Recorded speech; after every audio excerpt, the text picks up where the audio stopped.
আপনারা দেখছেন 24 ঘন্টা ইন্ডিয়া টিভি, সর্বদা সবার পাশে সবার।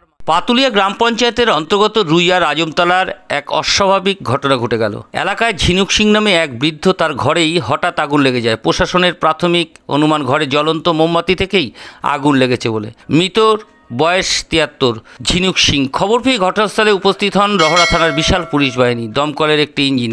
পাতুলিয়া গ্রাম পঞ্চায়েতের প্রধান কিশোর বৈশ্য এবং স্থানীয় বাসিন্দাদের সহযোগিতায় এলাকার পুকুর থেকে জল নিয়ে প্রাথমিকভাবে আগুন নেভাবার চেষ্টা করে। দমকলের ইঞ্জিন এসে পরিস্থিতি নিয়ন্ত্রণে আনে। সমগ্র বিষয় বলতে গিয়ে পাতুলিয়া পঞ্চায়েতের উপপৌর প্রধান কিশোর বৈশ্য এবং স্থানীয় বাসিন্দারা জানান, এটি খুব দুঃখজনক ঘটনা।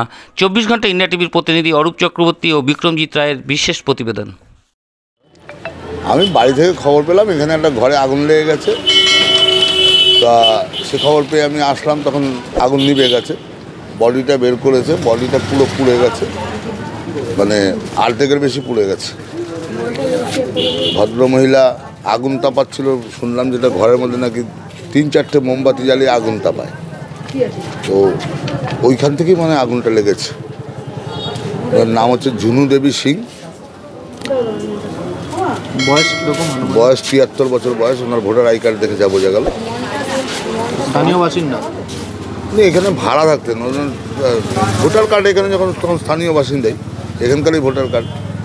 2 ছেলে আছে তার, ছেলেরা রাজমিস্ত্রির কাজ করে। আজ এ পর্যন্ত।